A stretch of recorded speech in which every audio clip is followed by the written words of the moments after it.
आज का यह व्याख्यान बीएससी प्रथम वर्ष के छात्र छात्राओं हेतु तैयार किया गया है और इस व्याख्यान में हम भौतिक शास्त्र के प्रथम प्रश्न पत्र की इकाई 3 का अध्ययन करेंगे, जिसका नाम है द्रव के सामान्य गुण। और इस इकाई में हम लोग आज बात करने वाले हैं प्रत्यास्थता के बारे में। पश्चात विद्यार्थी पदार्थ के गुण अर्थात प्रत्यास्थता के बारे में बता पाएंगे, प्रत्यास्थ और अप्रत्यास्थ वस्तुओं में अंतर कर पाएंगे, प्रत्यास्थता पर ताप और अशुद्धि के प्रभाव को समझ पाएंगे, प्रतिबल और प्रतिबल के प्रकार समझेंगे, विकृति और विकृति के प्रकार की व्याख्या कर सकेंगे, साथ ही हुक का नियम बता पाएंगे। हम हमारे दैनिक जीवन में आसपास हमारे कई वस्तुओं को देखते हैं जिन पर हम लोग बाह्य बल आरोपित कर सकते हैं। सबसे पहले हम लोग जिन वस्तुओं के बारे में बात कर रहे हैं उन्हें हम पिंड कहते हैं। पिंड मतलब एक ऐसी चीज जिसमें द्रव्यमान निहित हो। और हम लोग इस चैप्टर की शब्दावली अगर देखें तो पहला शब्द हम लोगों ने लिया है विरूप्य बल का। विरूप्य बल किसे कहते हैं? तो किसी भी पिंड पर आरोपित किया जाने वाला बाह्य बल विरूप्य बल कहलाता है। अब अगर हम लोग किसी पिंड पर विरूप्य बल आरोपित करते हैं तो उस पिंड में कुछ परिवर्तन उत्पन्न हो जाते हैं। फलस्वरूप ऐसे पिंड को हम विरूपित पिंड कहते हैं। विरूप्य बल के फलस्वरूप पिंड के आकार, आकृति या आयतन में परिवर्तन हो सकता है। अब अगला शब्द हम लोग समझेंगे प्रत्यास्थता। जैसे कह सकते हैं विरूपक बल आरोपित करने पर पदार्थ के आकार, आयतन या आकृति में परिवर्तन हो जाता है और विरूपक बल हटा लेने पर वस्तु अपने पूर्व आकार को प्राप्त कर लेती है। इसे पदार्थ का प्रत्यास्थता का गुण कहते हैं। अगर हम लोग उदाहरण देखें तो मैंने ये एक रबर लिया है और इस रबर को मैं यहाँ से अगर बल लगाकर खींचूं तो देखिए इसके आकार में परिवर्तन आया है, मतलब इसकी लंबाई जो है वो बढ़ गई है। और जब मैं यहाँ से विरूपक बल हटा लूंगा तो ये अपने पूर्व आकार को प्राप्त कर ले। इसी प्रकार हम लोग अगर स्प्रिंग देखें तो ये स्प्रिंग पे अगर मैं यहाँ से विरूपक बल आरोपित करता हूँ तो इसकी लंबाई जो है वो परिवर्तित हो जाती है। और जब मैंने ये विरूपक बल यहाँ से हटा लिया है तो इसने अपना पूर्व आकार ग्रहण कर लिया है। अब ऐसे पदार्थ जिनमें प्रत्यास्थता का गुण होता है, मतलब विरूपक बल लगाने पर आकार में परिवर्तन, आकार, आकृति या आयतन में परिवर्तन, और विरूपक बल हटा लेने पर पूर्व आकार, आकृति या आयतन को वो प्राप्त कर लेते हैं, तो इस गुण को प्रत्यास्थता। और ऐसे गुण दर्शाने वाली जो वस्तु है, जैसे मैंने अभी स्प्रिंग की बात की है, तो ऐसी वस्तुओं को हम लोग प्रत्यास्थ वस्तुएं कहते हैं। अब हम लोग बात करें अप्रत्यास्थता की, तो कुछ वस्तुएं ऐसी होती है कि जिन पर हम लोग विरूपक बल आरोपित करें तो उनके आकार, आयतन या आकृति में परिवर्तन तो हो जाता है, किंतु विरूपक बल हटा लेने पर वे अपने पूर्व आकार को प्राप्त नहीं कर पाती है। इस गुण को अप्रत्यास्थता, और ऐसी वस्तुओं को हम लोग अप्रत्यास्थ वस्तुएं कहते हैं। अगर उदाहरण की बात करें तो एक मिट्टी का ढेर, अगर हम लोगों ने इतना बड़ा ढेर लिया और उस पर अगर हम लोग बल आरोपित करें तो वो पूरी बिखर जाएगी। और इस स्थिति में फिर हम लोग उसको वापस वो अपने आकार को, जब ये बल हम लोग हटा लेंगे तो वो अपने पूर्व आकार को प्राप्त नहीं कर पाएंगे। अगला शब्द प्रत्यानयन बल। प्रत्यानयन बल जो है वो हर पदार्थ का आंतरिक गुण होता है। वस्तु का वह आंतरिक गुण जो वस्तु को अपनी प्रारंभिक अवस्था में लाने की चेष्टा करता है प्रत्यानयन बल कहलाता है। अभी हमने उदाहरण देखा था कि एक रबर है हमारे पास में और मैं अगर इस पे यहाँ से बल लगाता हूँ तो मैंने विरूपक बल लगाया है। इस विरूपक बल को हटा लेने पर ये अपनी पूर्व अवस्था में आ गया है। इसकी लंबाई जो पहले जितनी थी उतनी अवस्था में ये आ गया। तो कैसे आ चुका है ये? इसने भी एक बल लगाया है जो कहलाता है प्रत्यानयन बल। और उस प्रत्यानयन बल का परिमाण अगर हम लोग देखें तो जितना हम लोग विरूपक बल लगाते हैं उतना ही प्रत्यानयन बल भी लगता है।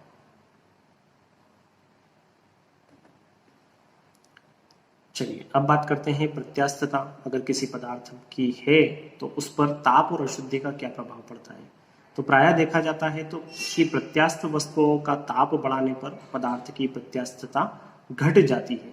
मतलब अगर हमारे पास में कोई एक ऐसा धात्विक तार है और उसका हम लोग अगर तापमान बढ़ा दें, इसका ताप अगर बढ़ा दें और उसके बाद में इस पे हम लोग विरूप्य बल लगाएं, तो ये प्रत्यास्थता का जो गुण होता है अपने पूर्व आकार, आकृति या आयतन को ग्रहण कर लेना, उसमें कमी आ जाती है। इसके ठीक उल्टा होता है, अगर हम लोग किसी पदार्थ का ताप घटा दें तो प्रत्यास्थता उसकी बढ़ जाती है। अब अगर हम लोग बात करें अशुद्धि की, तो प्रत्यास्थता किसी पदार्थ की प्रत्यास्थता जो है अशुद्धि मिलाने पर बढ़ जाती है। इसका अगर हम लोग उदाहरण देखें तो हम लोग देखते हैं कि अक्सर अभी रीइंफोर्समेंट बहुत चल रहा है और उसमें नेचुरल फाइबर को इन्वॉल्व किया जाता है, मतलब प्राकृतिक रेशों का इस्तेमाल किया जाता है किसी चीज को मजबूती प्रदान करने के लिए, ताकि उसकी प्रत्यास्थता बढ़ जाए। तो प्रतिबल की अगर परिभाषा देखें तो किसी वस्तु के एकांक अनुप्रस्थ काट के क्षेत्रफल पर कार्य करने वाला प्रत्यानयन बल ही क्या कहलाता है? प्रतिबल कहलाता है। इसको अगर हम लोग समझे तो यहाँ पे देखिए, जिस प्रकार से ये स्प्रिंग है और मैं इस पे यहाँ पे इस तरीके से विरूपक बल लगा रहा हूँ, तो इसका एक अनुप्रस्थ काट का क्षेत्रफल होगा। जो भी पदार्थ हमारे पास है जिसको हम लोग देख रहे हैं, ये इसका अनुप्रस्थ काट का क्षेत्रफल हो गया, गोला वृत्ताकार। इसके एकांक क्षेत्रफल पर कार्य करने वाला प्रत्यानयन बल ही क्या कहलाता है? प्रतिबल कहलाता है। और प्रतिबल का अगर हम लोग गणितीय रूप अगर देखें तो वो होता है प्रतिबल बराबर प्रत्यानयन बल बटा क्षेत्रफल। प्रतिबल की एसआई यूनिट की बात करें, मात्रक की बात करें, तो वो होती है न्यूटन प्रति स्क्वायर मीटर।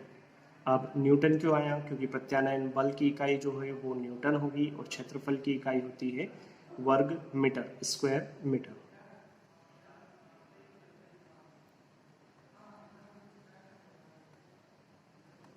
अब प्रतिबल के प्रकार, तो यहाँ पे हम देखते हैं कि प्रतिबल के 3 प्रकार होते हैं। पहला होता है अनुदैर्ध्य प्रतिबल। जब हम किसी वस्तु पर विरूपक बल लगाएं और वो उसकी लंबाई के अनुदिश आरोपित हो, तो इस प्रकार से जो प्रतिबल उत्पन्न होगा उसे अनुदैर्ध्य प्रतिबल कहते हैं। फिर से मैं एग्जांपल लूंगा इस स्प्रिंग का कि ये इसकी लंबाई हो गई और यहाँ पे जो हम लोग बल लगा रहे हैं वो इसकी लंबाई के अनुदिश ही आरोपित कर रहे हैं। तो इस स्थिति में यहाँ पे जो प्रतिबल कार्य कर रहा है वो कहलाएगा अनुदैर्ध्य प्रतिबल। अब दूसरा होता है अभिलंब प्रतिबल। जब विरूपक बल वस्तु के पृष्ठ पर अभिलंबवत आरोपित किया जाए, तो देखिए ये मेरे पास एक तरीके से ये बॉक्स है और इस बॉक्स का ये एक पृष्ठ हो गया, सारे पृष्ठ हैं इसके 6 पृष्ठ होते हैं। इसमें से इस पृष्ठ पे अगर हम लोग इस दिशा में बल आरोपित करेंगे तो ये जो बल है इस पृष्ठ पे अभिलंबवत आरोपित होगा। विरूप्य बल जो है वो इस पे अभिलंबवत आरोपित होगा और इसे हम लोग कहते हैं अभिलंब प्रतिबल। तीसरा प्रकार होता है स्पर्श रेखी प्रतिबल का। जब विरूपक बल वस्तु के अनुप्रस्थ काट के क्षेत्रफल पर रेखी आरोपित हो, स्पर्श रेखी आरोपित हो। जैसे ये हमारे पास एक वस्तु है, इसका ये एक पृष्ठ स्थिर रखकर अगर हम लोग यहाँ पे इस ऊपर वाले पृष्ठ के स्पर्श रेखी बल आरोपित करेंगे तो यहाँ पे जो बल आरोपित कर रहे हैं हम लोग विरूप्य बल, वो कहलाएगा स्पर्श रेखी प्रतिबल। आगे बढ़ते हैं। विकृति। किसी वस्तु पर आरोपित विरूपक बल के फलस्वरूप उत्पन्न भिन्नात्मक परिवर्तन। मान लीजिए यहाँ पे उदाहरण स्वरूप मैं समझाने की कोशिश कर रहा हूँ कि ये 4 सेंटीमीटर का एक रबर बैंड है और मैंने इस पे जब बल आरोपित करा तो इसकी लंबाई में वृद्धि हो गई। ठीक है, विरूपी बल आरोपित करने पर इसकी लंबाई में क्या आया? परिवर्तन आया। मतलब इसे ही हम लोग भिन्नात्मक परिवर्तन, मतलब अंतिम लंबाई कितनी है और बटा में आ जाएगा प्रारंभिक लंबाई, तो इन दोनों का जो निष्पत्ति है उसे हम लोग कहते हैं विकृति। यहाँ पे हम लोग विकृति एक शुद्ध निष्पत्ति है क्योंकि अंश में भी वही बात होती है। भिन्नात्मक, भिन्न मतलब अंश और हर, अंश में भी वही राशि होती है और हर में भी वही राशि होती है। इस तरीके से दोनों की इकाई जो है वो कैंसल हो जाती है। तो यहाँ पे विकृति की कोई इकाई नहीं होती, इसका कोई मात्रक नहीं होता। विकृति के प्रकार की बात करें तो अभी जैसा हम लोगों ने देखा कि प्रतिबल जो है वो 3 प्रकार के होते हैं। तो प्रतिबल 3 प्रकार के होते हैं और हम जानते हैं कि विरूप्य बल आरोपित करने पे प्रतिबल उत्पन्न होगा और जब प्रतिबल उत्पन्न होगा तो विकृति उत्पन्न होगी। तो 3 प्रकार के प्रतिबल तो 3 प्रकार की विकृति, और ये आपको आगे भी काम आने वाले हैं अगले व्याख्यान में। तो अनुदैर्ध्य विकृति पहले प्रकार की विकृति होती है जब विरूपक बल वस्तु की लंबाई के अनुदिश आरोपित किया जाए। देखिए ये जो वस्तु थी, इस वस्तु की लंबाई के अनुदिश हमने यहाँ पे इस तरीके से विरूपक बल आरोपित किया, तो इस विरूपक बल को आरोपित करने पर इसकी लंबाई में ही परिवर्तन आया है, तो इसे कहेंगे हम लोग अनुदैर्ध्य विकृति। दूसरे प्रकार जो होता है विकृति का वो होता है आयतन विकृति।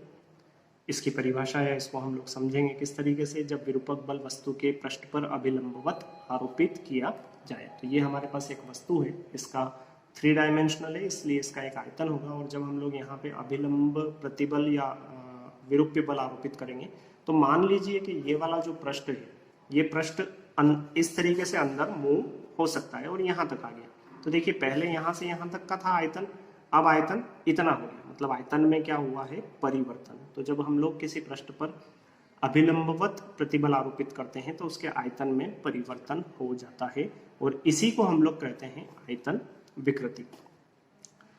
अगला है अपरूपण विकृति। जब विरूपक बल या विरूप्य बल जो है वस्तु के अनुप्रस्थ काट के स्पर्श रेखीय आरोपित हो तब उत्पन्न विकृति को हम लोग अपरूपण विकृति कहते हैं। देखिए जैसे ये है यहाँ पे एक पृष्ठ, इस आधार को हमने स्थिर रख दिया और इस आधार ये जो पृष्ठ है इस पृष्ठ पे स्पर्श रेखीय विरूप्य बल हमने आरोपित किया, स्पर्श रेखीय प्रतिबल आरोपित हुआ यहाँ पर। उसके फलस्वरूप इसका जो यहाँ पे आकार है ये अभी इसको हम लोग घनाकार कह सकते हैं, घनाभ कह सकते हैं। और जब हम लोग यहाँ पे इस पे बल आरोपित करेंगे तो ये समांतर षटफलक बन जाएगा, क्योंकि इसका ये जो पृष्ठ है ये पृष्ठ थोड़ा सा ऐसा झुक जाएगा।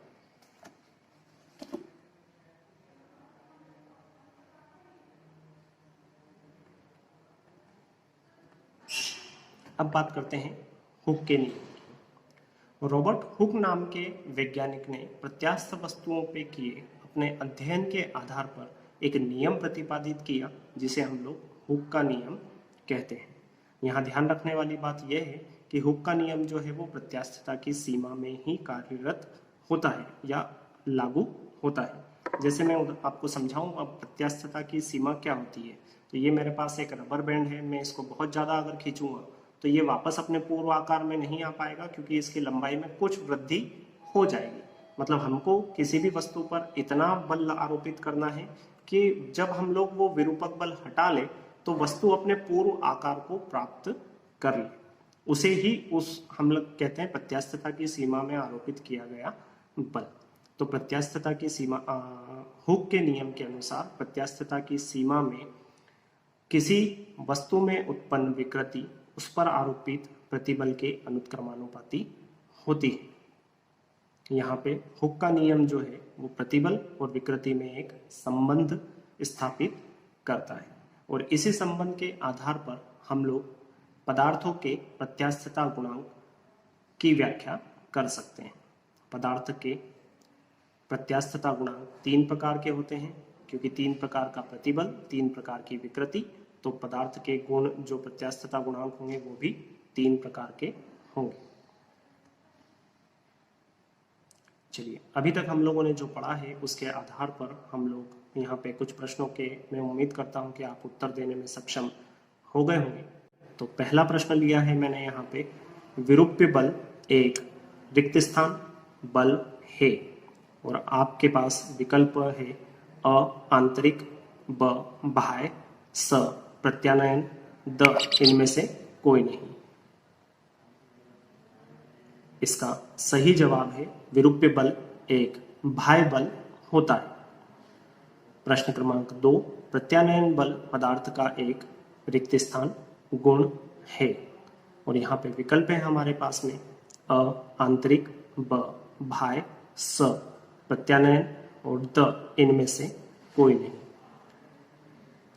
सही जवाब इसका है आंतरिक, प्रत्यानयन बल पदार्थ का एक आंतरिक गुण होता है। प्रश्न क्रमांक 3, प्रत्यास्थ वस्तु में अशुद्धि मिलाने पर पदार्थ की प्रत्यास्थता रिक्त स्थान। इस रिक्त स्थान के लिए हमारे पास विकल्प है अ कम हो जाती है, ब बढ़ जाती है, स अप्रभावी रहती है, द इनमें से कोई नहीं। सही विकल्प जो है वह है अशुद्धि मिलाने पर पदार्थ की प्रत्यास्थता बढ़ जाती है। प्रश्न क्रमांक 4, पदार्थ का ताप बढ़ाने पर पदार्थ की प्रत्यास्थता रिक्त स्थान हो जाती है। आपके विकल्प हैं अ बढ़ जाती है, ब घट जाती है, स अप्रभावी रहती है, द इनमें से कोई नहीं। सही जवाब होगा पदार्थ का ताप बढ़ाने पर पदार्थ की प्रत्यास्थता घट जाती है। प्रश्न क्रमांक 5, प्रतिबल का एसआई मात्रक है। आपके विकल्प हैं न्यूटन प्रति वर्ग मीटर, न्यूटन मीटर, न्यूटन प्रति मीटर, न्यूटन मीटर वर्ग। इसका सही जवाब है न्यूटन प्रति वर्ग मीटर। प्रश्न क्रमांक 6, विकृति रिक्त स्थान के फलस्वरूप उत्पन्न होती है और हमारे विकल्प हैं अ प्रतिबल, ब विरूप्य बल, स प्रत्यानयन, द इनमें से कोई नहीं। सही उत्तर है विकृति विरूप्य बल के फलस्वरूप उत्पन्न होती है। प्रश्न क्रमांक 7, विकृति का मात्रक रिक्त स्थान है। हमारे विकल्प हैं विकृति का मात्रक होता है, अगला विकल्प है नहीं होता है, स अशुद्ध निष्पत्ति है, द इनमें से कोई नहीं। जैसा कि हमने देखा था विकृति का मात्रक नहीं होता है क्योंकि यह एक शुद्ध निष्पत्ति होती है। प्रश्न क्रमांक 8, प्रतिबल और विकृति रिक्त स्थान प्रकार के होते हैं।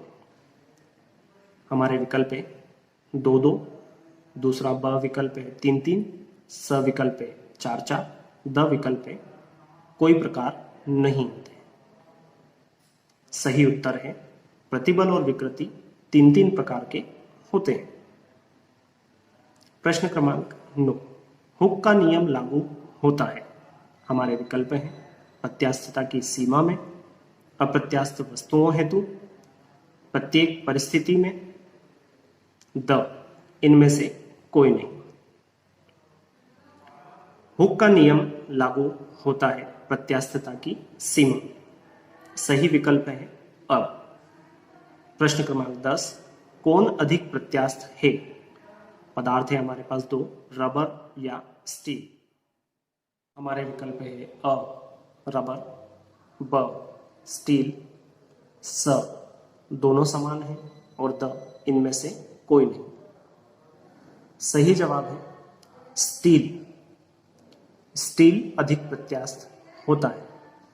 अब ये कैसे स्टील अधिक प्रत्यास्थ होता है इसकी व्याख्या हम अगले वीडियो में देखेंगे, अगले व्याख्यान में देखेंगे, क्योंकि इसके लिए हमको एक मैथमेटिकल फॉर्म देखना पड़ेगा प्रत्यास्थता हेतु। यहाँ पर कुछ आपको मैं सजेशन दे रहा हूँ, रेफरेंस दे रहा हूँ, जिसको आप देख के प्रत्यास्थता के बारे में और अधिक अध्ययन कर सकते हैं।